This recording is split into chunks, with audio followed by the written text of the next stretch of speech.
Good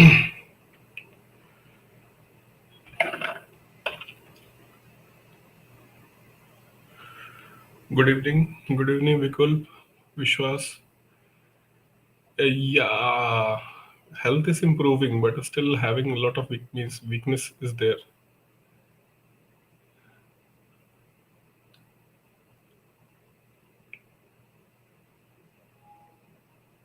Good evening, Deepak.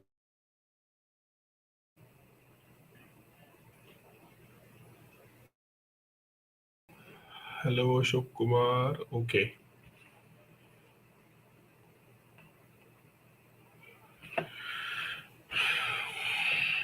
So we was doing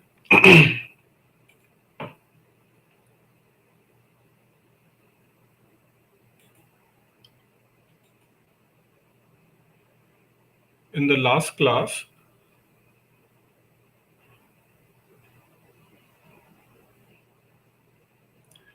In the last class. Okay. Good evening. मिलना है दिल्ली कब आ रहे हैं दिल्ली कब आ रहा हूँ probably I am coming to Delhi next month April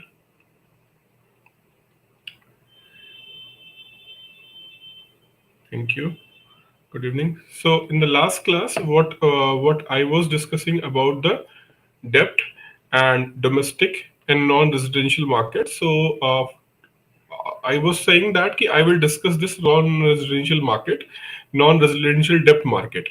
Okay. So for non-residential debt market, we have to discuss today. Actually, it was planned to discuss 2 days back, but we was not able to do because of the poor health of mine.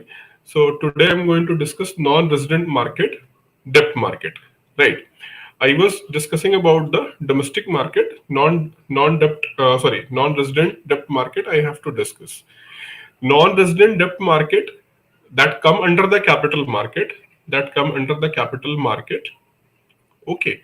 And in general, capital market is under the regulation of SEBI.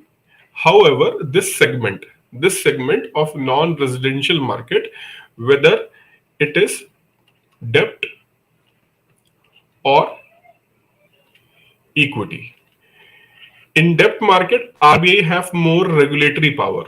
RBI have more regulatory power over SEBI. SEBI have very limited power, regulatory power in the non-residential debt market. Limited power with the SEBI. Most of the power is held by the RBI in order to regulate.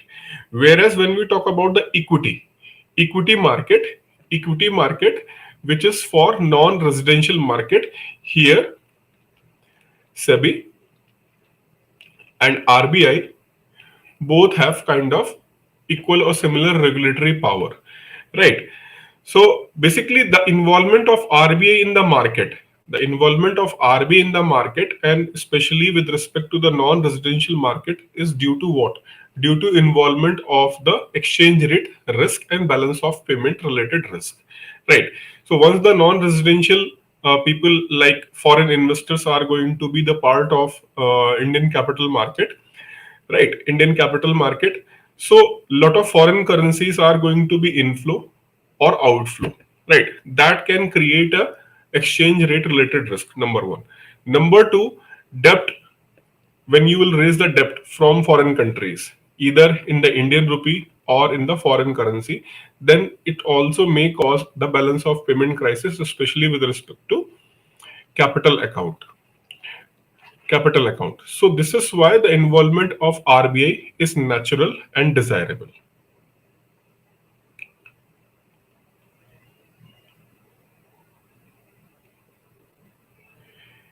Yeah, today health is much better, much better. So this is why I have decided to take the class, because since last 1 month, what is happening on the frequent interval, the problem is coming again and again. So it was not in general, but maybe whatever. So fine. So non-residential market, as I explained, RBI will play an important role. But here we have to focus what kind of the instruments are available for Indian companies to raise a debt from the non-residential market. What non-residential market means? Non-residential market means any market which is outside your country, right? So any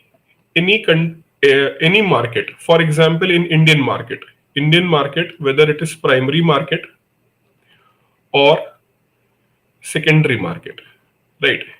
Primary market or secondary market, if foreign investors want to participate, right? If foreign investors want to participate, they will be categorized as resident and then they will invest. So they are coming to your market and they will invest in your market. Whereas when we say the non-resident market, it means that your companies, your firms will go to the other market and they will raise the fund from there, right? For example, in case of equity market, I explained you about ADRs and GDRs, American Depository Receipts and Global Depository Receipts, or listing in stock exchanges by Indian firms. Like, so this is the way how you can borrow the or how you can raise the fund by issuing the depository receipts that is equivalent to stocks and shares, right? So similarly, you can raise a debt also from non-resident market. And I told you in the last class, if you are raising the fund in the foreign currencies, external commercial borrowings, right? Foreign currency convertible bonds, foreign currency exchangeable bonds, credits, and the instrument which is used in terms of Indian currency can be used. Okay.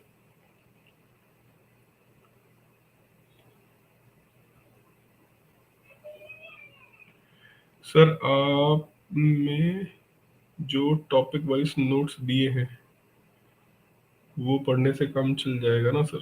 हाँ, जो जो notes, whatever the notes I am going to give you, that is sufficient, and apart from that whatever is required I will also provide you, don't worry.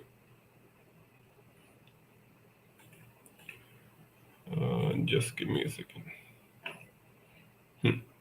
Okay.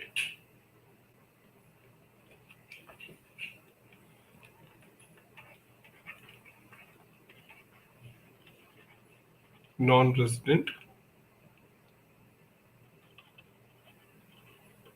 debt market.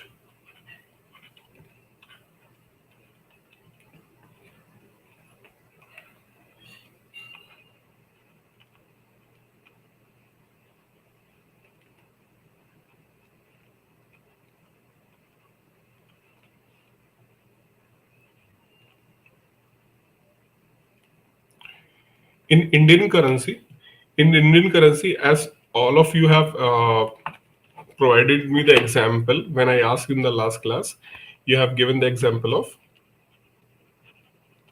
masala bonds. Masala bonds. These are the bonds. These are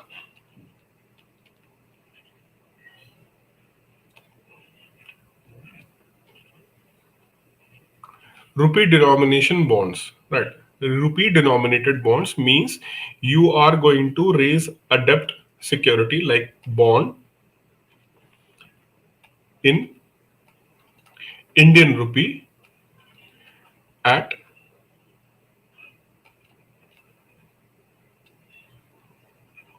foreign market.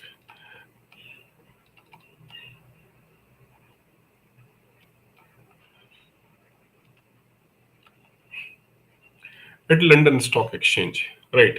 So at London Stock Exchange, with the help of Standard and Charter Bank,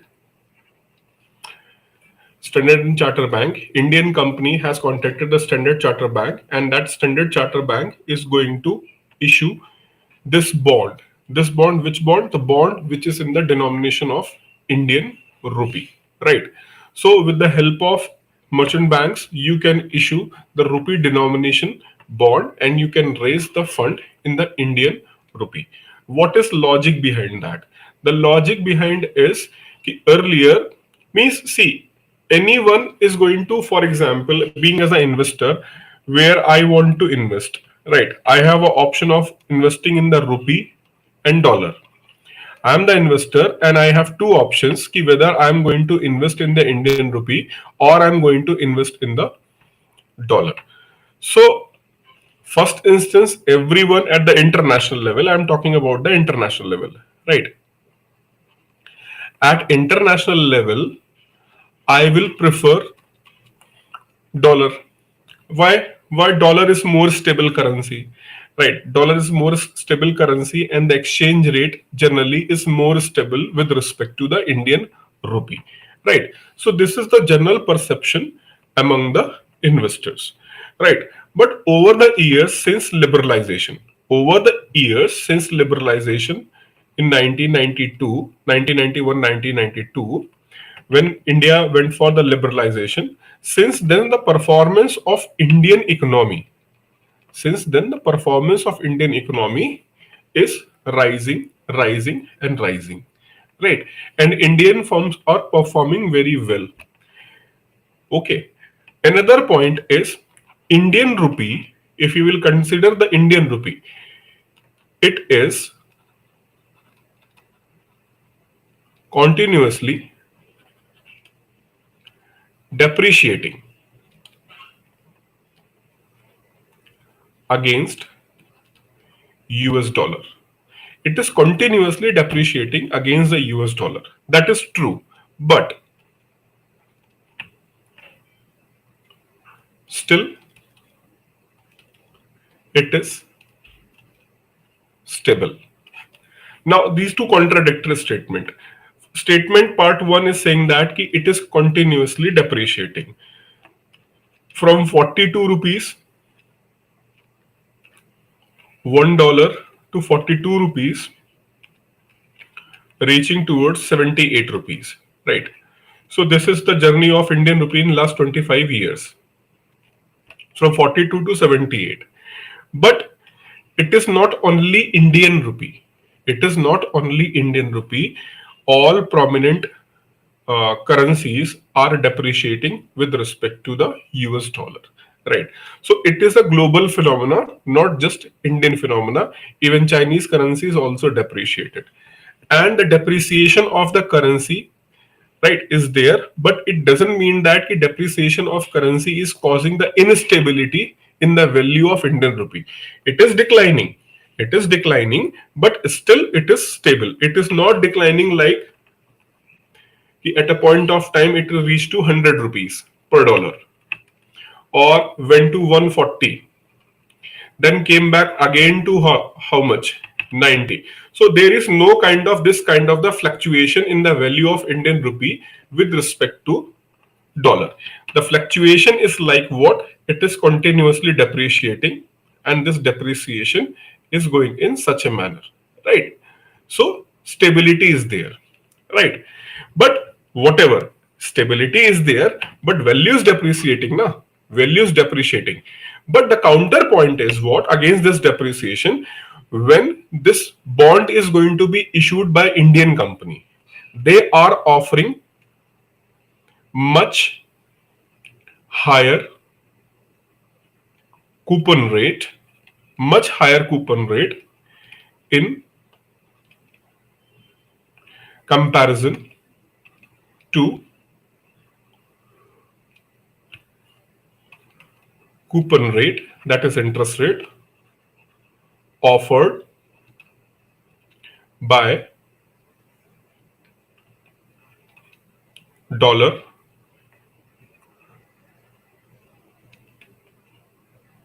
denominated bonds. So dollar denominated bonds, they are offering the coupon interest rate of 1.5% or 2% or 2.5% or 3%, right? 3%. Whereas rupee denominated bonds are offering 8%, 9%, and sometimes even 10%, right? So here interest rates are low, but that is in the US dollar. Here interest rates are high, they are in the Indian rupee. So when you will calculate your investment value, right? When you will calculate the investment value, it is almost going to be same. But still the apprehension in the mind of the investor is, what will happen if Indian rupee is going to depreciate it sharply against the US dollar? I'm going to lose the value of my fund. So these concerns was there. But over the time, when we look the performance of Indian economy, even in the worst phase of 2007 financial crisis, right? Again in 2012 when the financial crisis hit the market, right? So Indian economy have performed relatively well with respect to any other country's economy. So over the years, the confidence in the Indian rupee, the confidence in the Indian market is rising and rising and rising. So when the confidence is rising, it is the right time to make it sure. So to make it sure, Reserve Bank of India allowed Indian firms, including banks, they can raise the fund from the foreign market in the rupee denominated bonds. Right. So you have allowed, okay, you can go and raise the bond. Whatever the money we are going to receive through rupee denominated bond, and when you will repay the money, means you have raised the money from the investors and you are going to repay that money, again is going to give the more confidence in the investors, right? So this is the long process. It's not going to means Indian rupee denominated bonds are not going to be considered as a mature investment option right now, but gradually if Indian companies are going to give good coupon rate, plus over the time they are not going to default in any case, so gradually your reputation is going to build and you will be known as a mature investment option at the international trade system, right? So it is going to happen over the year. It is like a, for example, when a cricket player introduced in the domestic circuit, so with the good performance he is going to be selected in the team. So over the year when he is going to perform well, consistently perform well, then people will gain the confidence in him, and maybe a particular point of time he's not performing well, still he is going to be remain with the team because team and management have a confidence in him, right? So it is going to happen something like that with the rupee denominated bond, right? And to give a distinguished name, so the masala bond, I told you the why the masala bond, because India is known for spice. So that's why they have named it masala bond. But remember that the limit, the limit under the masala bond is going to be set by whom? It is set by Reserve Bank of India, not SEBI.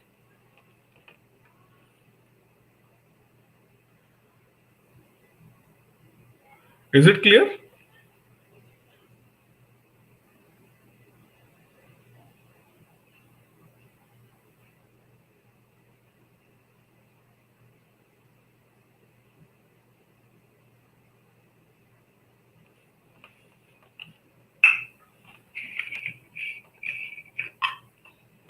Any question on this issue?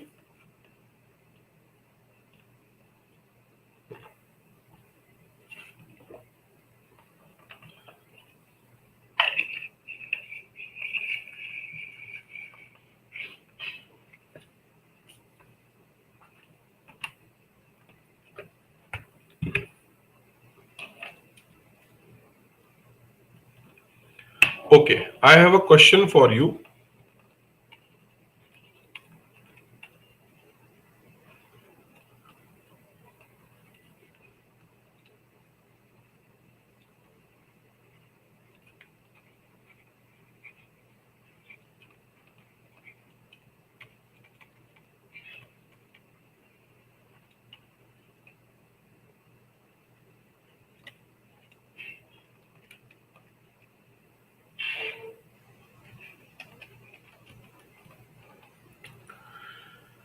Will masala bonds come under the category of external commercial borrowing?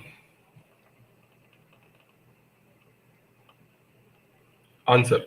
Answer, please. Will masala bond come under the category of external commercial borrowing?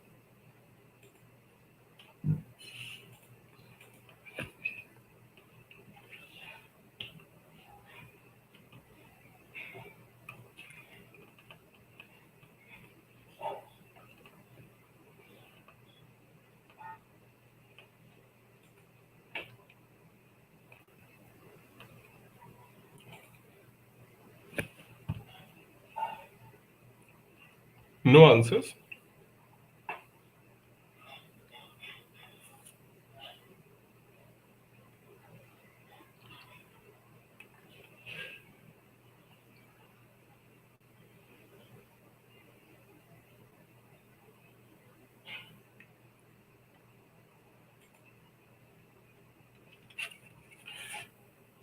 Nobody is willing to answer.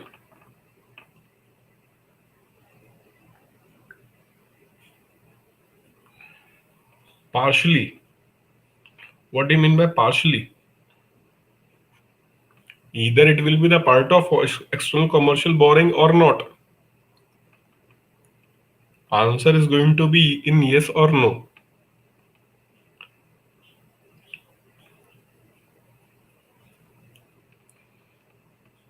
Why they will, Bhavna, why they will come under the ECB?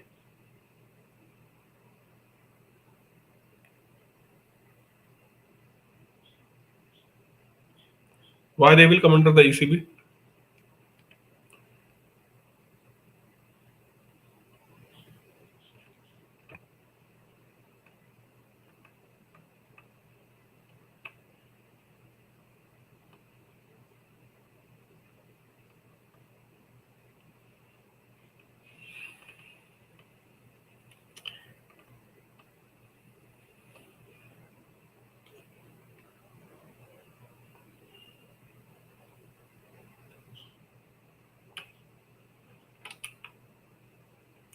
Under Indian rupee denominated framework. Okay.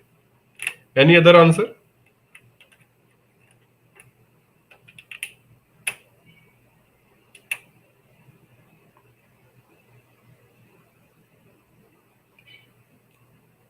Anyone else want to try? See, so to answer this question, we must know what is external commercial borrowings, right?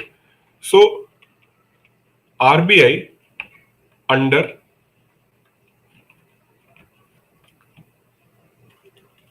foreign currency,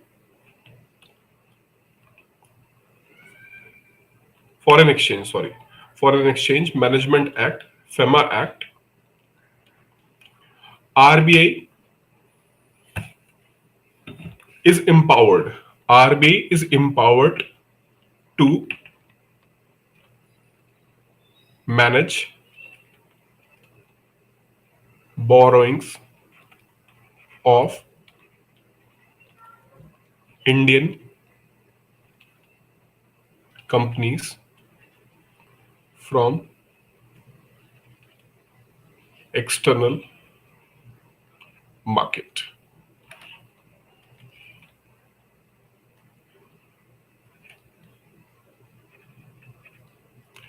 Right, external market means from outside the India.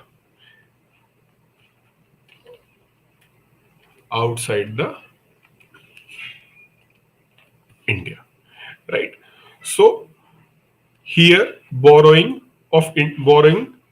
manage the borrowing of Indian companies. Borrowing basically borrowing from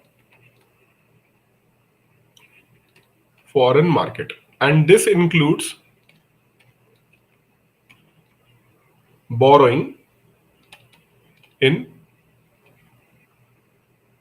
foreign currencies,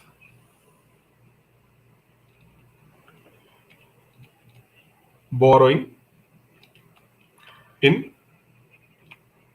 Indian currencies. So both currencies.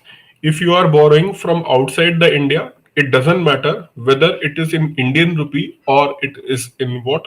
It is in the foreign currency. Both will come under the category of what? Both will be come under the category of external commercial borrowings. External commercial borrowings. Fine. So earlier means till the 1990s. Till the 1990s, even if we are willing, means we means RBI will allow, okay, you can go to the foreign market and you can borrow. You can borrow in the Indian rupee. Nobody is going to invest their money in the Indian rupee at that point of time. Why? Because India was closed economy, highly regulated from the government, so investors are having fear in their mind. Right, investors are having a fear in their mind. For example, what government of India did in 1977, government of India ordered that you cannot pay the dividend more than this amount of to your shareholders. So something like means arbitrary action has taken by the government in the past. Right, when government was strictly regulating the entire capital market, government has taken lot of decisions. Government has taken a lot of decisions which create a kind of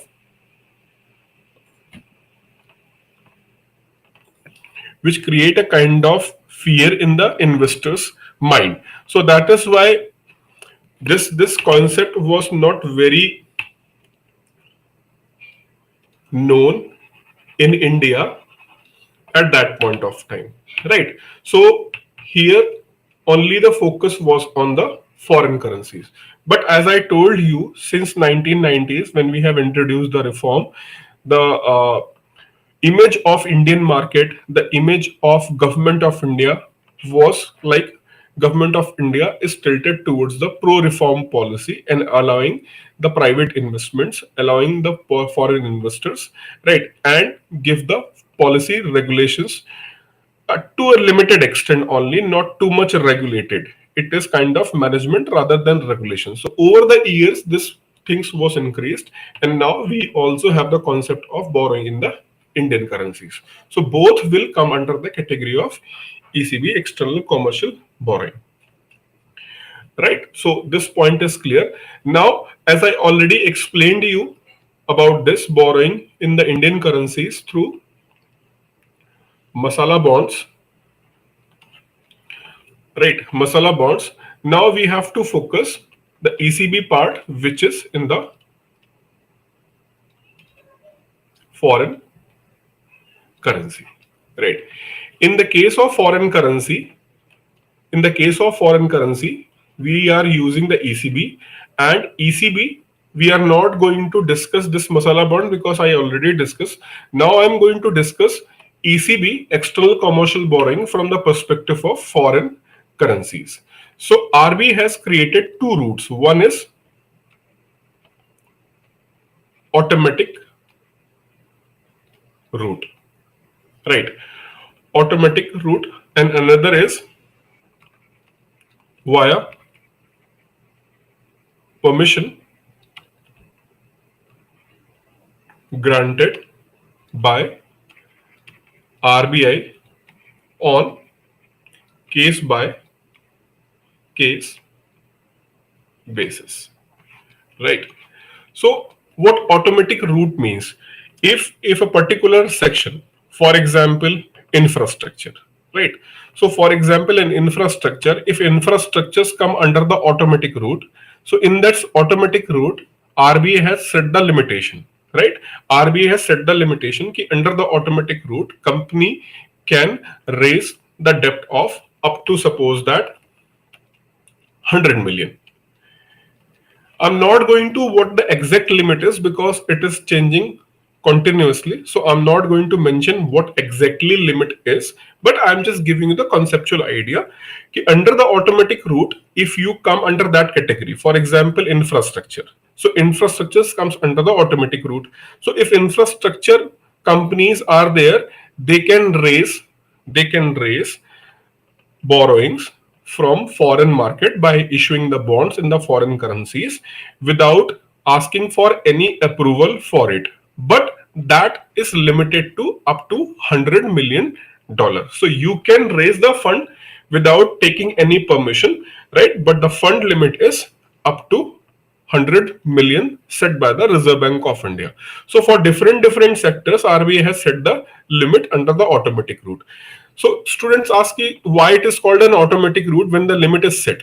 So limit is set for the maximum borrowing, but you need not to apply for approval to borrow, right? So there is no approval is required to borrow, but the limit is with respect to the amount of borrowing, and which is reasonable. You should not allow to borrow unnecessarily. Why? Because if you are going to borrow unnecessarily, two kind of the risk will be generated. First of all, if you have borrowed too much and you are not going to have a capacity of repaying, it is not going to only problem for that company, but is also going to tarnish the image of overall Indian companies, right? If one company is going to default it going to mingle the image of all Indian firms. So that is why the unnecessary borrowing should not be there. Second thing, I am maintaining again and again, the borrowing is going to be in the foreign currency.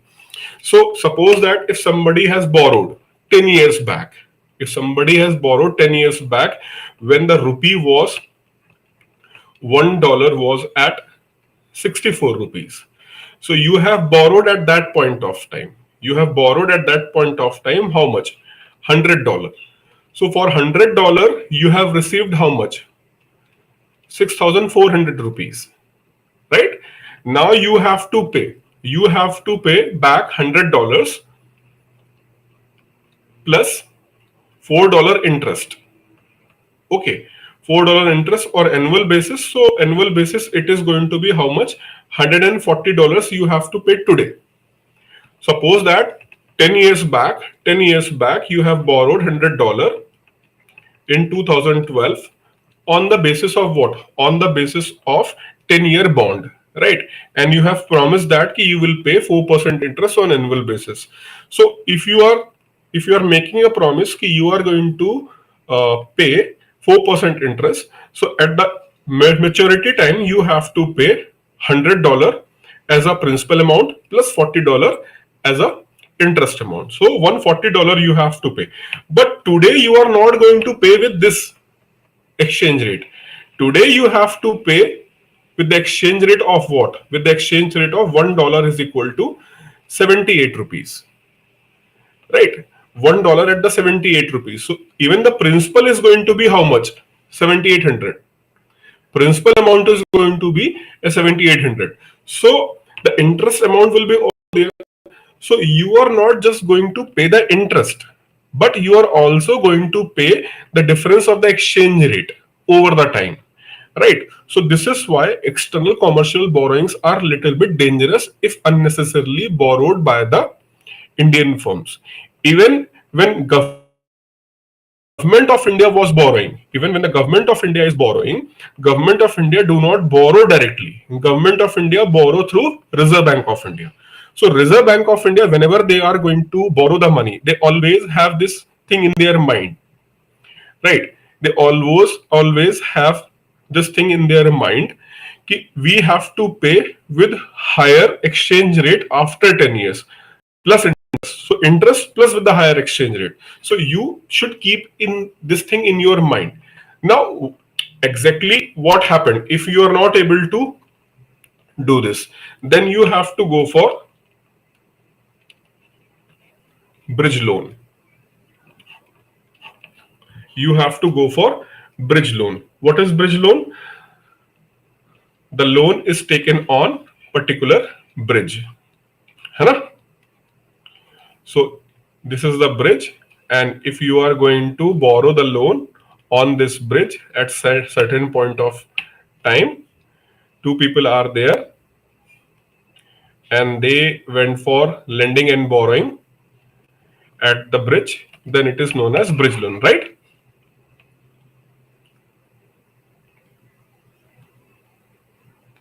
Or is there any other definition of bridge loan?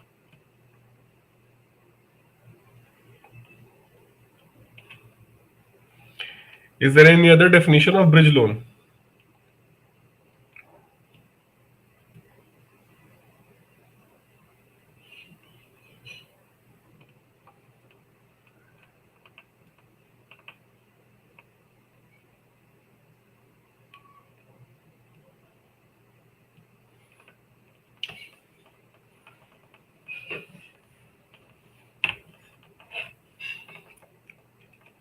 The loan known as a bridge loan is what? The loan is taken on the bridge.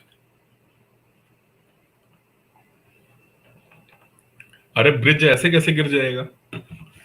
What is bridge loan? What is bridge loan? So for example, a country A country has borrowed a loan of $4 billion, right? $4 billion loan you have borrowed from China. I'm not going to name the nation, but I hope you are able to find the name of the nation. Right. $4 billion loan has been taken by a nation, right, in 2012. Right. Now this loan is going to be mature in 2022 and you have to repay around $6.5 billion. Right, you have to pay $6.5 billion, but you do not have this money, right? You do not have this money and you have requested China ki extend that loan for another 10 years, extend that loan for another 10 years. So China agreed, but China said that ki at least some amount you have to pay, but that nation do not have money right now, even pay right now. So what he did, China said that ki, okay, we will extend this loan for another 10 years. They have given you loan of $4 billion in 2012, which is going to mature in 2022. And as per the maturity, you have to pay $6.5 billion. But this country is saying that ki, please extend this loan for another 10 years. So China is saying that ki, okay, I will agree, but some amount you have to pay. Some amount you have to pay right now. Then this country asked ki, how much we have to pay. So China said that ki, at least $1 billion you have to pay right now. $1 billion you have to pay right now. So the rest of the money we will extend for another 10 years. Now this country X need $1 billion, right? $1 billion, and that country went to Saudi Arabia and they asked Saudi Arabia ki, please give me $2 billion loan. $2 billion loan for 10 years from 2022 to 2032. So they took the loan from Saudi Arabia of $2 billion. Of that, $1 billion they have paid to China, and the rest of the $1 billion they are going to use something. Similarly, like China, they have taken the loan from other nations also. So all these nations are demanding for principal amount payment or interest amount payment in order to extend that loan for further. So they took the $2 billion loan, and for this $2 billion loan, they are going to pay some amount of interest and principal in the form of $1 billion to China and another $1 billion to other nations. Right. So in 2032, what will happen? This loan is going to mature and this loan is going to mature. So either if you have a money, you can repay. If you do not have a money, you can negotiate and you can say that, okay, I'll give you some amount of money. You can extend that loan, right? You can extend that loan. So the money which is paid to extend another loan, right? You are taking a loan to repay another loan. You are taking a loan to repay the another loan. Then this loan is known as bridge loan. Right. So this thing happened. No, just like not an interest rate swap. No, interest rate swap is a different thing. Interest rate swap is a different thing. It is not like that. In the interest rate swap, we will do the interest rate swapping. Here we are extending the entire loan amount. Okay, so the bridge loan will came into the action. So if country is not going to borrow in the foreign currencies in the proper manner, then this problem may occur. Which problem? The problem of bridge loan you have to take. Right now, what Pakistan is doing? Pakistan is trying to borrow from even Russia. The reason why Imran Khan has appreciated Russian war, right? He went to the Russia and he was trying to appreciate.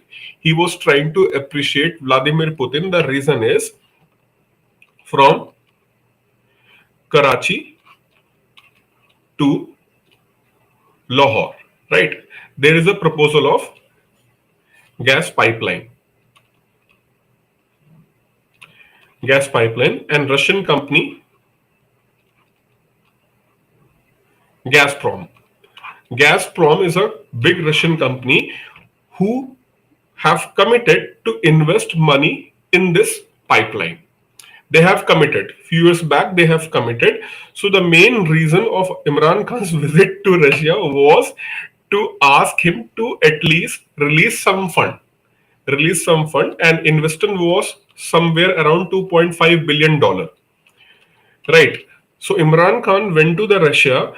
Special reason was कि at least you can ask for some initial amount payment so that the work on this gas pipeline from Karachi to Lahore can be started.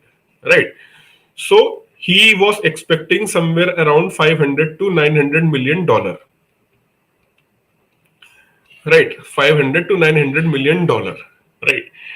And at the same time, one special officer, means when Imran Khan visited to Russia, just 2-3 days back, before his visit, one Indian official went to Russia. He went to the Moscow and he met all the relative people like ONGC plus Gazprom. They also have a venture in Sakhalin Islands. Sakhalin Islands is in the far east Russia, very near to Japan, and these are the big oil and gas field where ONGC and Gazprom is having the investments. So he went there to discuss all those things, but in disguise, he was there to pressurize Russian side, do not release any money to Khan Sahab, Imran Khan Sahab. And as per the diplomatic pressure created by India, Russia has not made any commitment to release any fund to Pakistan. Right. So one of the reason right now Pakistan is not getting the fund, apart from what? Apart from Saudi Arabia and China. Apart from Saudi Arabia and China, Pakistan is not getting the fund from any other countries. The reason is very simple. India is exerting too much diplomatic pressure on all other countries, European countries or even USA. Right. So means it's not like that because of Indian pressure they are not giving you the money, but Indian pressure is working in a very significant manner. Right. So this is what is happening. So if your economic condition is poor and your foreign currencies are the value of your currency with respect to other foreign currencies is continuously depreciating, you may have to face such kind of the issues. Right. So this is all happening with the Pakistan right now, and you are in a kind of debt trap. You are in the debt trap. When you started borrowing the loan, right, to repay another loan, you are in a debt trap. So bridge loan is an indication for what? Debt trap. Right. They already have surrendered their Gwadar port to China because they are not able to repay the loans. So they have handed over their Gwadar port to China. अभी क्या, अभी तो पूरी एक एक जमीन बिकेगी. ठीक है, अभी तो इनकी पूरी एक एक जमीन बिकेगी. जिस तरह की हरकतें करते हैं तो और कुछ नहीं हो रहा. When you always think in the negative manner, right, so things are going to happen negatively with you. So this is the main reason what is happening with those people right now. Anyways, so we was discussing external commercial borrowing, and I explained you this external commercial borrowings are in two types. One is automatic route, one is approval route. Right. So this is for Indian companies. Auto route or approval route. Another condition is what? Apart from this, you must go to only those countries. Which are part of FATF.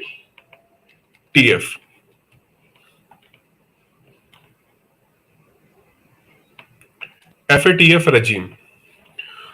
You can see under ECB, you can borrow either through the automatic route or through the approval route, right? Under automatic route, you need not to take permission and you can borrow, but to certain limit. Under approval route, you first go for the approval whether I can borrow or not. If RBI is going to approve, you can borrow, but again, you can borrow in the limited amount prescribed given by the RBI. This amount you can borrow. So once you completed this part of the ECB. The next part is from where you can borrow. In the foreign countries, there are many countries in the world from where you can borrow. From where you can borrow. So you can borrow with only those nations who come under the FATF regime. You cannot borrow from those countries who come under grey list and blacklist. You cannot borrow from there who come under the grey list or yes, Sri Lanka is also victim of that. You cannot borrow from the grey listed country. What is the full form of FATF? What is the full form of FATF and where is its headquarters?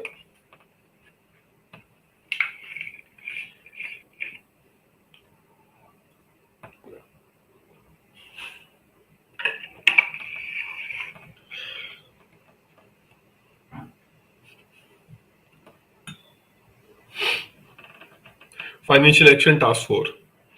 Okay. Where is the headquarters and what is the main objective of FATF?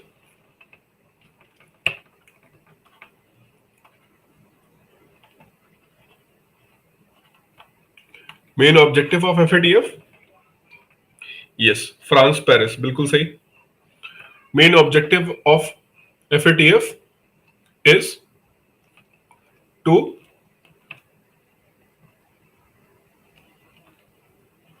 stop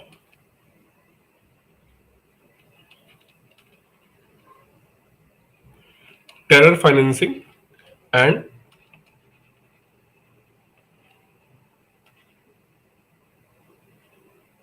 money laundering.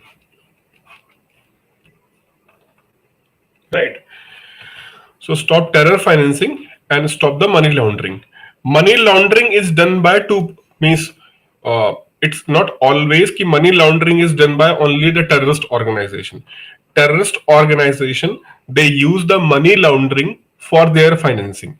But it doesn't mean that कि money laundering is only related to what? Money laundering is only related to terror. No, money laundering is already a normal phenomena where a corporate or a company tried to skip the tax. Right. In order to skip the tax, you are going to use the illegitimate means. Right. You are going to use the illegitimate means. Then it is come under the category of what? Money laundering. Then it's come under the category of money laundering. Right. Money laundering. Whereas when you are going to use the legitimate sources which are legitimate, or you can say that they are the loopholes in the law, right?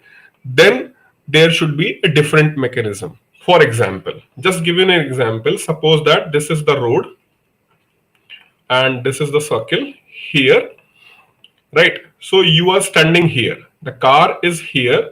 The car is standing here, right? Now you want to go this side, but light is red light is there, right? So you are standing here, right? You saw that the left turn is free. You saw that this left turn is free right now, and there is a cut here. Left turn is free and there is a cut here, so you just went there and took the U-turn and then you came this route, right? So you have not broke the traffic rules. You have not broke any traffic rules. You went there and with this cut, you took the U-turn, and from the U-turn again use the free left turn and you went to this route. So this is what? This is avoidance. The avoidance of law. Right? This is avoidance of law. You have avoided that law of red light, right?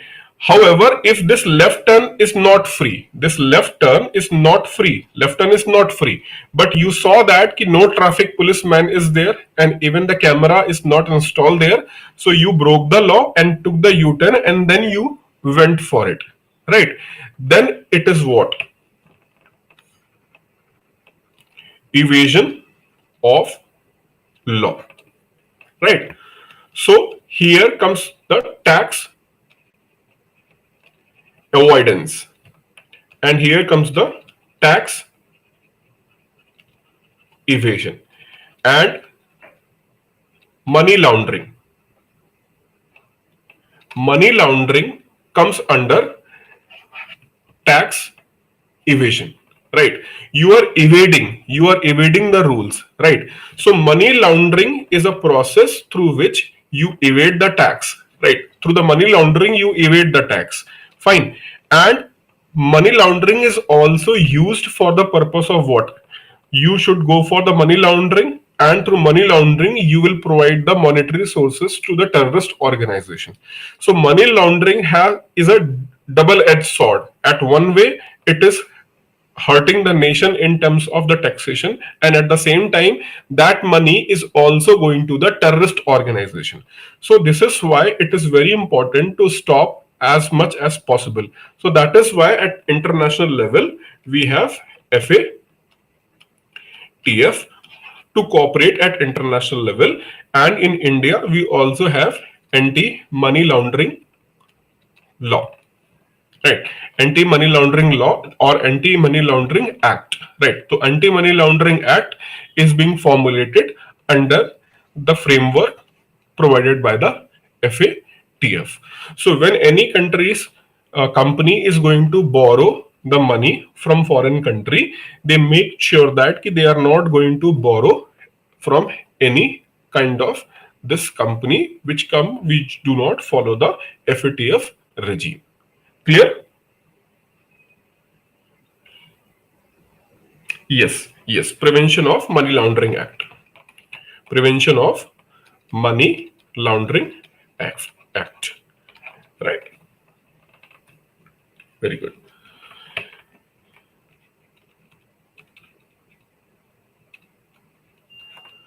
So, okay, you took the permission of RBI under the approval route or automatic route. You have fulfilled all the conditions put forward by whom? Put forward by the RBI and FATF. All the condition is fulfilled. Now you have two options. Either you can go for foreign currency convertible bonds, foreign currency exchangeable bonds. Foreign currency convertible bonds and foreign currency exchangeable bonds. Right. So suppose that the bond is issued of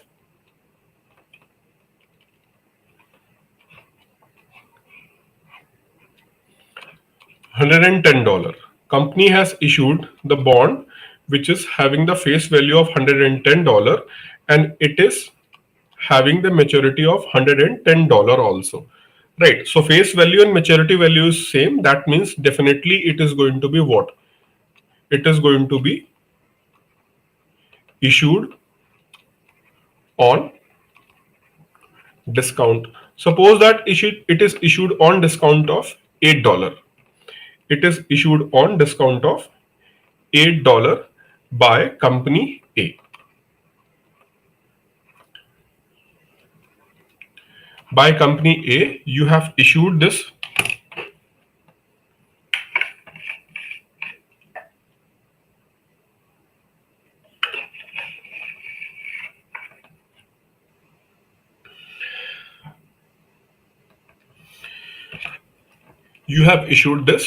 okay, at a discount of 8. So company A is going to receive how much? $102, and at the time of maturity they have to pay how much? They have to pay $110, right?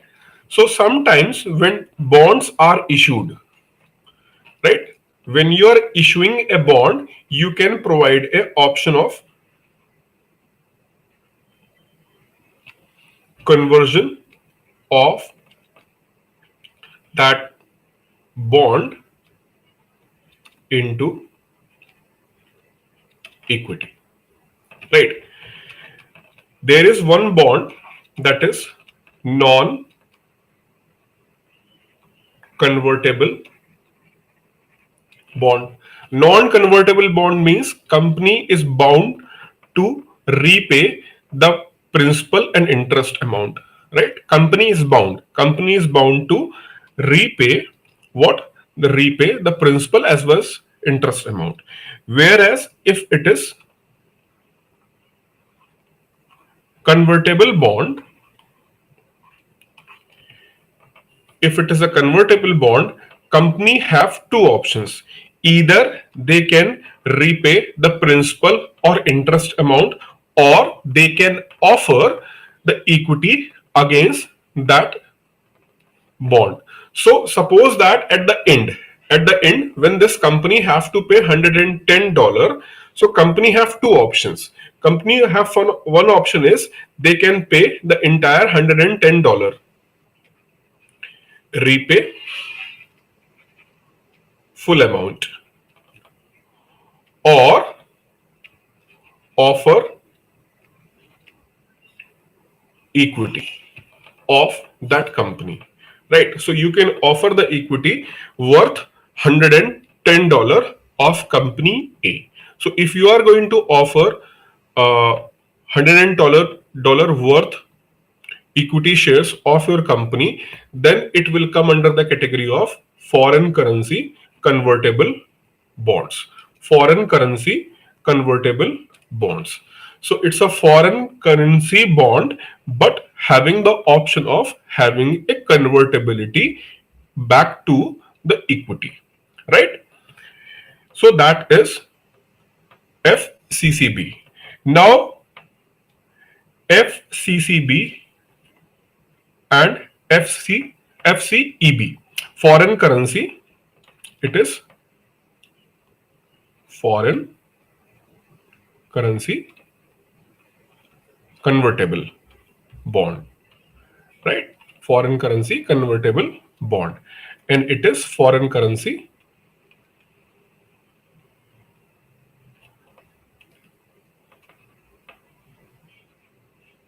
exchangeable bond. So everything is same, but the main difference is what?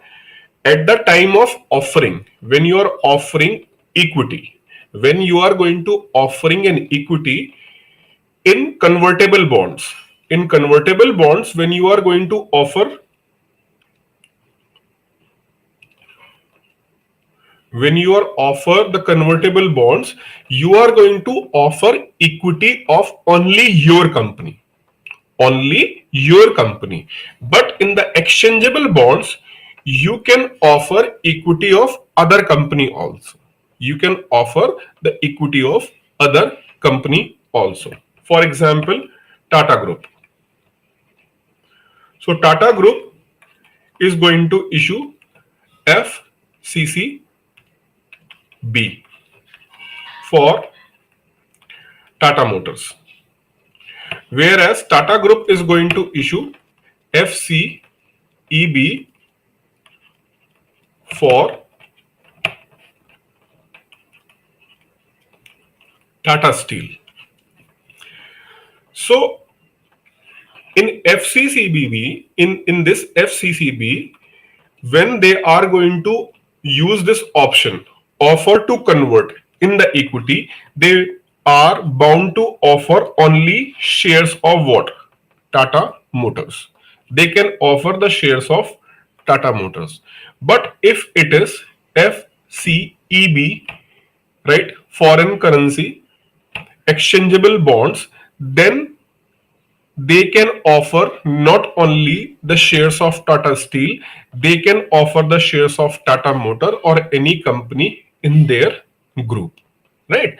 So they have this option to offer the shares of another company in their group in order to attract more investor, right? So because see, when you are going to raise the money from foreign country or even in from anyone, so from anyone you are going to borrow.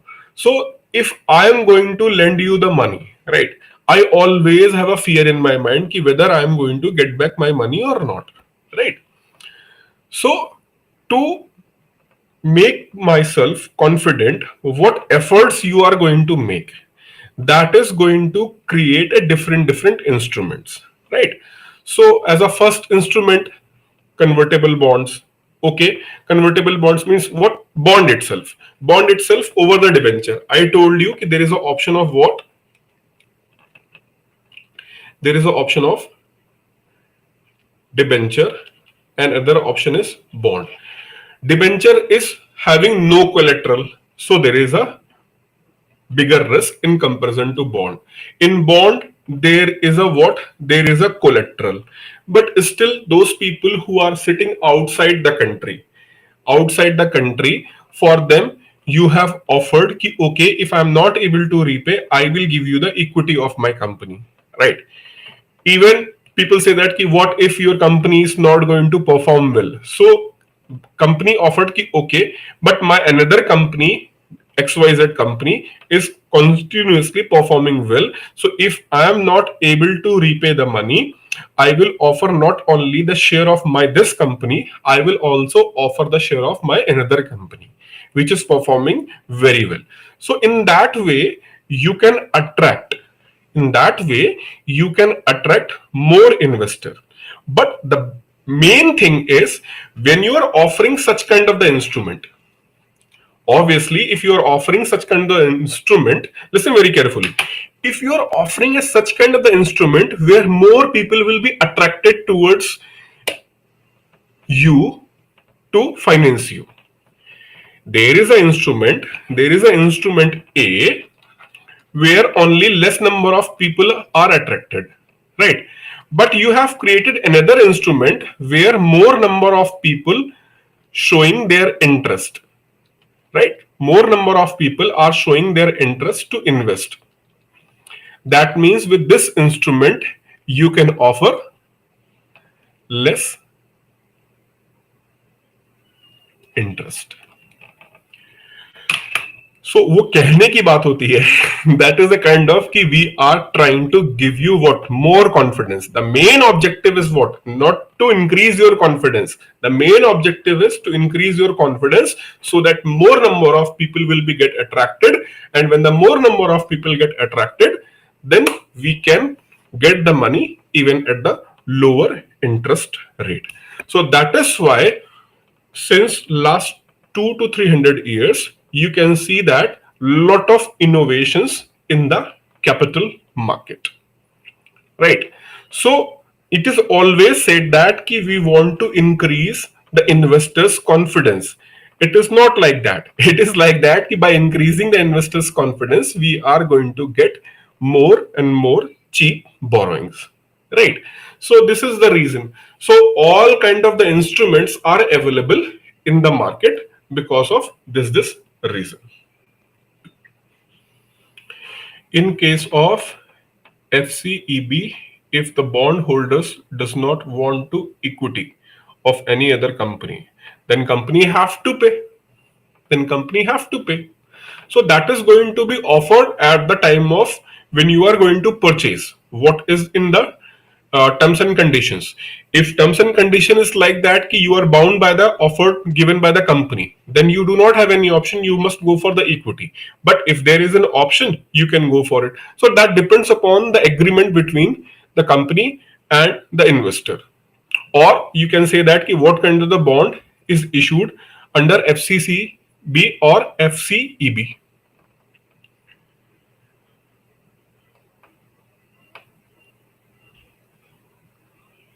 That is under the offer. That is always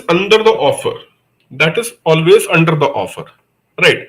For example, one of my friend, he want to take a particular home on rent, right? So he just casually we are talking over the phone yesterday, and he was saying that I went to Mukherjee Nagar and I just want to uh, take a flat on rent. So you was there for the long time. Can you help me? I said, yes, you can go to that. Means what kind of the area you want. If you want more peaceful area and you are ready to pay higher rent, you can go to the Signature View apartment, one of the finest places there, or you can go to the next to that Signature View apartment. There is another kind of DDA colony. You can stay there.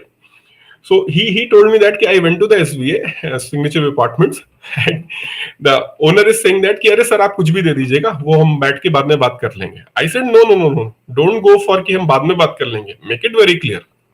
Make it very clear and ask him to prepare a kind of rent agreement, right? So in the rent agreement, everything should be clearly mentioned. So if the things are clearly mentioned, it will be very good for you, and as well as it is good for what? It is as well as good for the tenant also. So terms and conditions must be very clearly defined. He said नहीं जी देख लेंगे कर लेंगे बाद में बैठ के बात कर लेंगे, तो वो means you have open the loop hole, right? And in the case of what loophole is there, always the person who is dominant is in the advantage position. So whenever there is a case of tenant and owner, so even the courts will favor for the owner over the tenant. It is a history in India, always supported the owner over the tenant, right? So even in the case of dispute, you are going to face some difficulties. So I told him you should go for the very clarity, right? So the rent was somewhere around 25 to 26.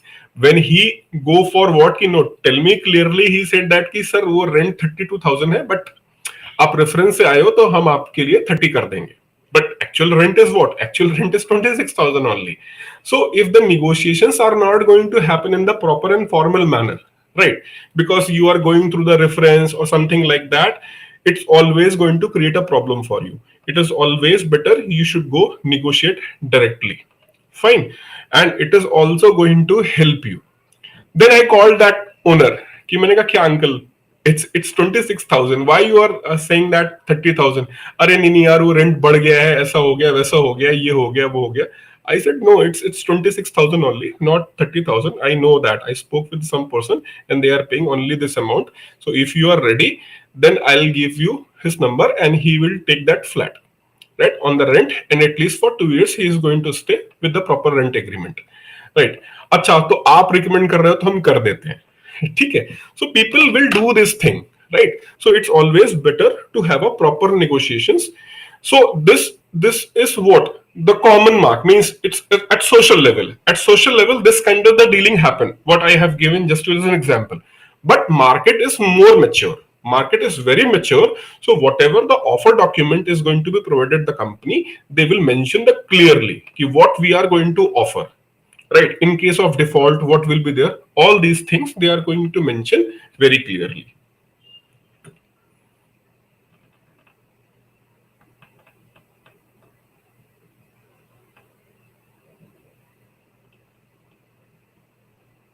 In FCEB, is it limited to its subsidiary companies? No, it is not just limited to its subsidiary companies, but why other companies will means if Tata is going to raise this FCEB, right? If Tata is going to raise the FCEB, then why any other company, means Reliance Group company, is going to offer their shares? Reliance Group is not going to offer their shares. If you have any mutual agreement with the Reliance Industries or something like that, then you can offer their shares also. So similarly, here the understanding and proper agreement is required between those companies, right? Apart from if there is a apart from subsidiary company.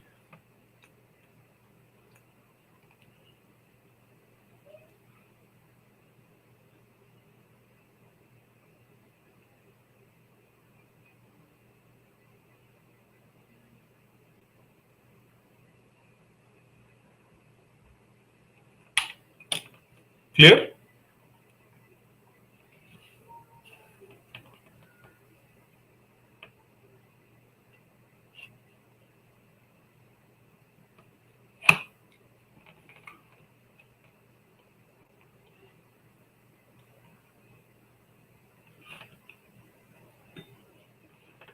Any doubt?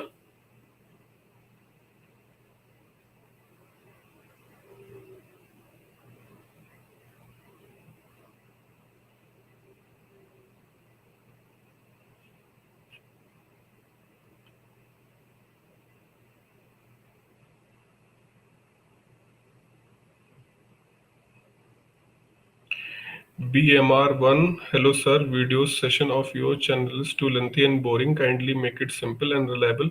You can simply ignore. If you are not feeling ki lectures are not according to you, can simply ignore. We will go in this manner only because all our students are feeling that is very good for them. So if you have any kind of the reservation, you can skip our channel. You can go wherever you found more simple and less lengthy. Okay. Anyways, thanks for your feedback. Now, let's move for the trade credits. What is trade credit? I already explained you earlier. When I was discussing the balance of payment chapter. So can anyone recall that and let me know what is the trade credit? When I was dealing with the capital account under the balance of payment, so we have discussed the trade credit there.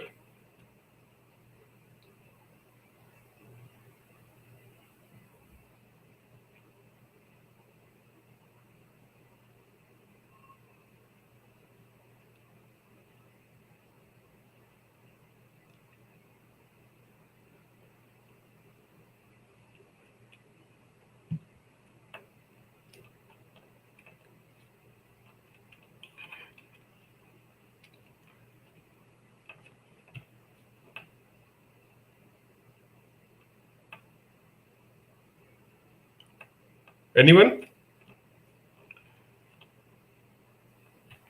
These trade credits are basically used for the purpose of export and imports, right? Export and imports, right? And one of the example of this trade credit is letter of credit. Letter of credit. So there is an importer and there is an exporter, right? There is an importer and there is an exporter. So exporter is going to give goods to whom? Importer, and against that he is going to make payment. Suppose that in the US dollar, right? So there will be an agency or a bank. So he is going to deposit this money at bank, and bank is going to issue what? Letter of credit to exporter. If we have received the payment from importer, you can ship the goods. So once the goods are going to be shipped and received by importer, then he is going to release this money to the exporter. So sometimes this bank is in inshore or offshore. So if the bank is in inshore means in your country, the bank is in your country, then the amount is going to be received by what? The amount is going to be received by bank in India, right? The foreign currency is going to be received, right? So letter of credit, foreign currency is going to be received. Sometimes what happen in typical trade bills, apart from the letter of credit, in the typical trade bill, here what is happening? Here only the money is being transferred. No loan and borrowing is going to happen. But in the typical trade bills, what will happen? Importer need goods. Importer need goods, right? Need goods, and against he have to pay. Suppose that importer want good worth $100 million.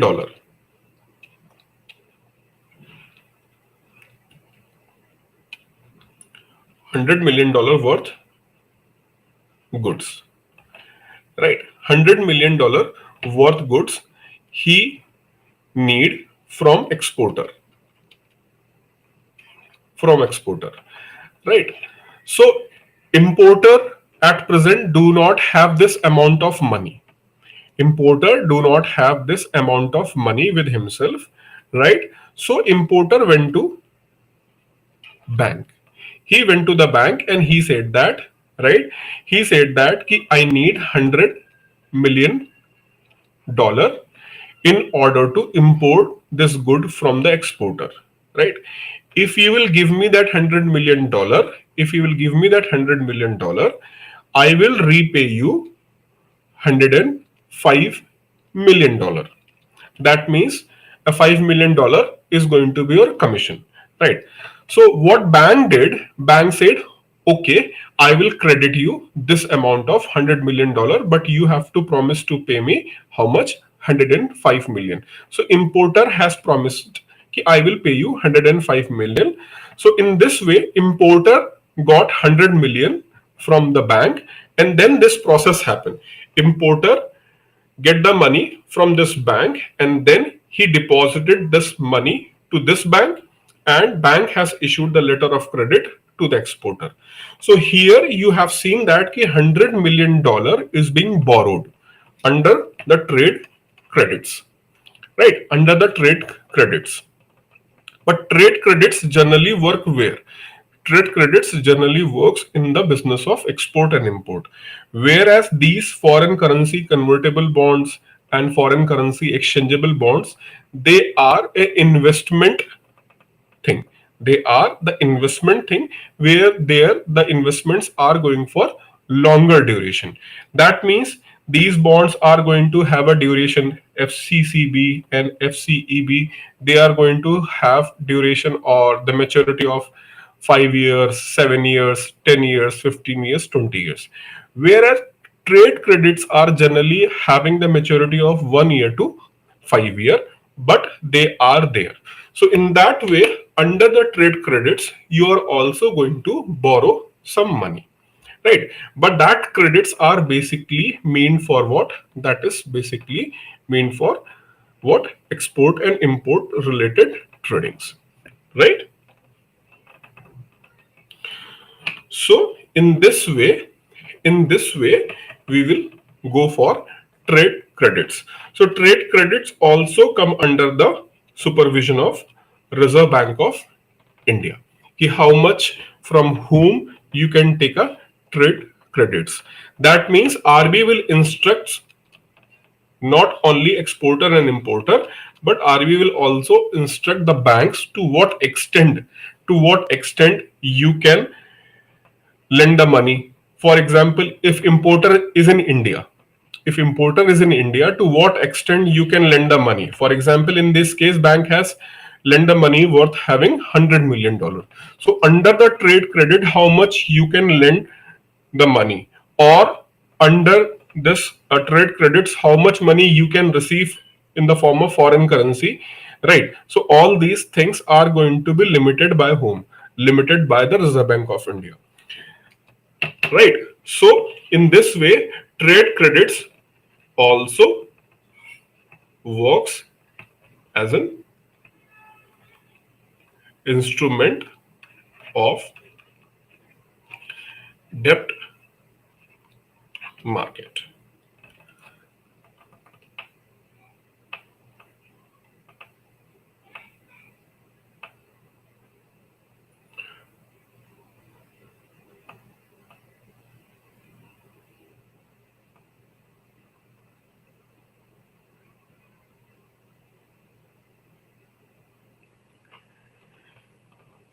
That is a part of it. Means part of means letter of intent means we are willing to do that thing.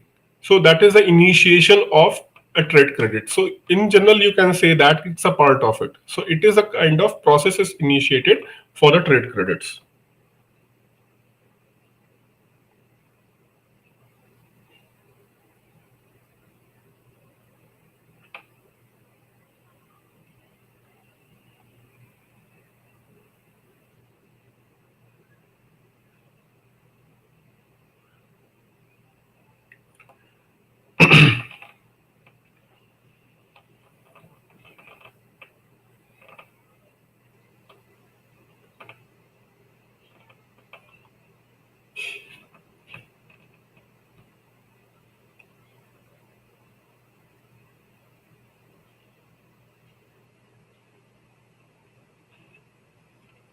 Any question?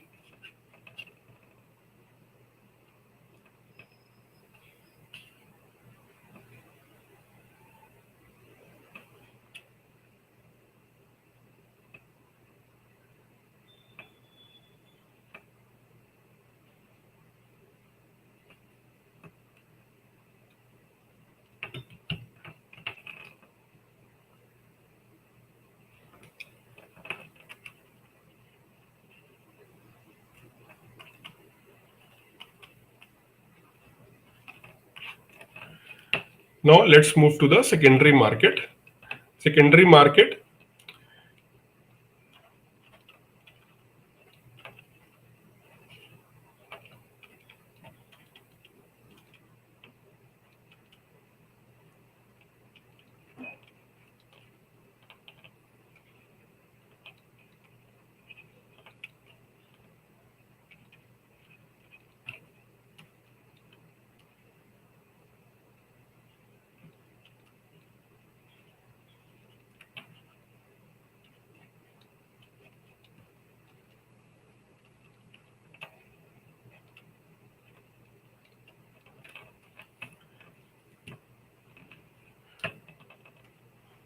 So primary market, we have discussed about the equity and debt. Now we are moving towards the secondary market. There was some minor things like angel investor, anchor investor, right, and few more things which sometimes teacher or in the literature you will find in the primary market, right?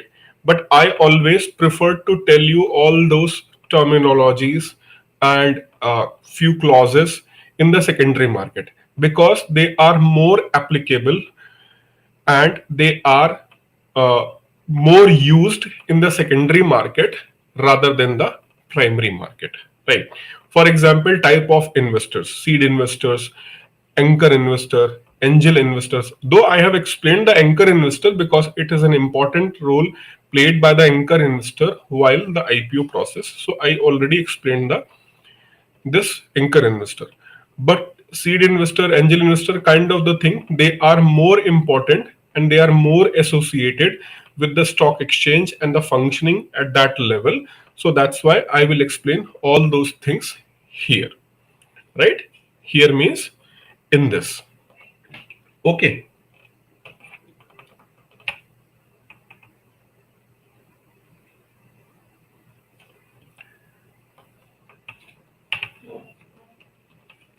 So secondary market basically functions through what? They are basically functions through stock exchanges. So how many stock exchanges are in India? कितने stock exchange है India में at present?